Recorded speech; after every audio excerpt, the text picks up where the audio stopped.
कि आपका खून नहीं खोलता उस समय जब लोग आपके बारे में कहते हैं कि ये लड़का कुछ नहीं कर सकता है या फिर ये लड़की अपने लाइफ में कुछ नहीं कर सकती है? मुझे तो लगता है, मुझे मेरे बारे में जब कोई ऐसा कहता है तो मैं उसका मुंह तोड़ जवाब देता हूँ, उसको बताता हूँ कि मैं क्या कर सकता हूँ। आप ही की तरह जब मैं तैयारी कर रहा था 2005 में मैंने इंटर पास किया था। थोड़ी सी अपनी कहानी मैं आपको बताता हूँ। 2005 में मैंने इंटर किया और 2006 में मैंने बीएससी करना शुरू किया। बीएससी को 1 साल करने के बाद मैंने ड्रॉप कर दिया 2007 में, और फिर मैंने तैयारी करना शुरू किया। 2007 में जब तैयारी करना मैंने स्टार्ट किया, 2008 में पेपर दिया, नहीं सिलेक्शन हुआ। 2009 में मैंने दिया एग्जाम, सिलेक्शन नहीं हुआ। तो जब 2 साल मैंने तैयारी की, सिलेक्शन नहीं हुआ, तो लोगों ने कहना शुरू किया कि अरे ये लखनऊ में रहता है, घूमता रहता होगा, कुछ नहीं करता है और कुछ कर नहीं पाएगा ये अपनी लाइफ में। लोगों ने ऐसा कहना शुरू किया।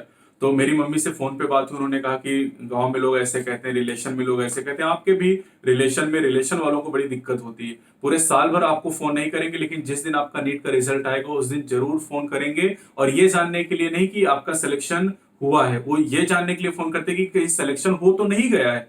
तो आपको इसीलिए फोन करते हैं कि बेटा कैसी रैंक रही, क्या हुआ, और आप कहते हैं बस एक नंबर से रुक गया। भले ही आपका नीट में 100 नंबर आया हो, लेकिन आप कहते हैं बस एक नंबर से रुक गया, मतलब 580 नंबर पे सिलेक्शन होता और आप कहते हैं कि एक नंबर से सिलेक्शन रुक गया। बहुत लोग तो अपने घर वालों को भी यही बता देते हैं, माँ बाप को भी झूठ बता देते हैं कि बस एक नंबर से, आधा नंबर से, 2 नंबर से सिलेक्शन रुक गया, या बस सीट मिलने ही वाली थी, है ना, बस मुझसे आगे वाले लड़के को मिला था, मुझे बस नहीं मिला, बस अब मुझे इस तरह के झूठ लोग बोलते हैं। तो सबसे पहली चीज है कि जो रिलेशन में होते हैं, जो आस पड़ोस में लोग होते हैं, उनको ज्यादा समस्या होती है। हमारे माँ बाप से ज्यादा तकलीफ उन लोगों को होती है हमारे सिलेक्शन ना होने से, या कहीं इस वजह से कि कहीं सिलेक्शन हो ना जाए।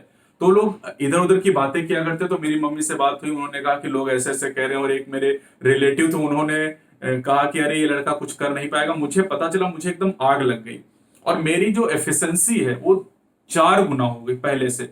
मतलब जिस तरीके से मैं पढ़ाई कर रहा था, मेरी एफिशिएंसी 4 गुना हो गई। अब एक काम मैं और कर सकता था कि जिस रिलेटिव ने मुझसे कहा था, मैं जाके उसको कस के ढूंढता उसके घर पे, है ना, कस के उसकी पिटाई कर देता। एक काम तो ये मैं कर सकता था, लेकिन उसको जवाब अपने अचीवमेंट से देना था।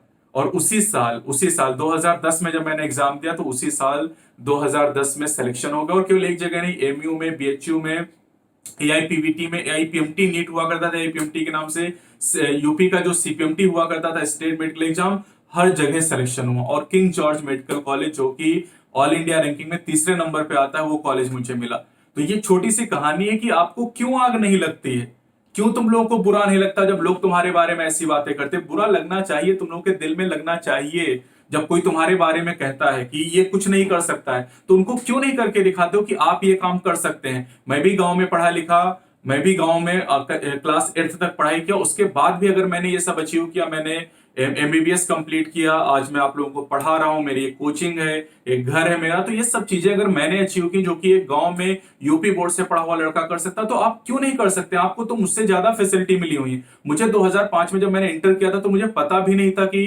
डॉक्टर कैसे बना जाता है, क्या करना, मुझे तो पता भी नहीं था, और मैंने काम कर लिया। आपको तो पता है कि आपको क्या करना, और फिर आप क्यों ये काम नहीं कर पा रहे हैं।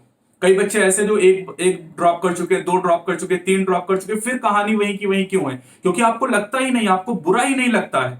कोई कुछ भी कहता रहे, आपको बुरा ही नहीं लगता है। मैं कितना भी डांटूं आपको, माँ बाप कितना भी डांटे आपको, पड़ोसी रिश्तेदार कितना भी आपको डांटे, लेकिन आपको कोई फर्क नहीं पड़ता, आपको बुरा ही नहीं लगता, जबकि बुरा लगना चाहिए।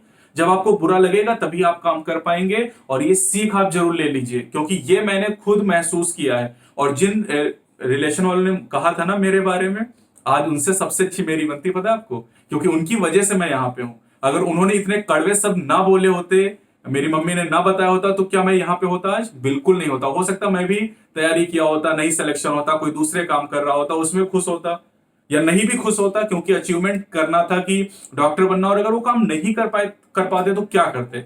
आप इस बारे में सोचिए, क्योंकि जो बच्चे तैयारी करते हैं, केवल 5% बच्चे ही सेलेक्ट होते हैं। और ये 5% बच्चे कौन है? जिनके अंदर जुनून होता है, जिनके अंदर आग लगी होती कि मुझे ये काम करना है, मुझे काम कैसे भी करना है, मैं कोई और काम करूं या ना करूं, लेकिन मुझे बस यही काम करना है। जब मैं तैयारी करता था, सोने जगने खाने पीने से कोई मतलब नहीं था, पढ़ाई से मतलब था। 18 घंटे में पढ़ाई किया करता था, बाकी कुछ काम करूं, नहाऊं धोऊं चाहे ना नहाऊं धोऊं। लेकिन अब मैं रोज नहाता हूं, लेकिन उस समय हो सकता था कि हफ्ते भर गर्मियों में भी ना नहाऊं, क्या फर्क पड़ता है?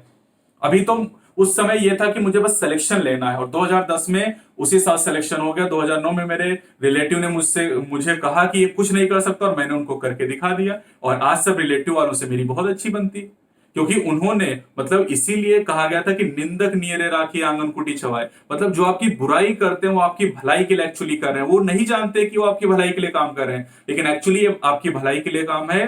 तो अगर लोग आपकी बुराई कर रहे हैं तो उसको पॉजिटिव वे में लीजिए, और उनको अपने बातों से नहीं, अपने कर्म से करके दिखाइए कि आप क्या कर सकते हैं अपनी जिंदगी में, और उनको मुंह तोड़ जवाब दीजिए नीट 2020 में।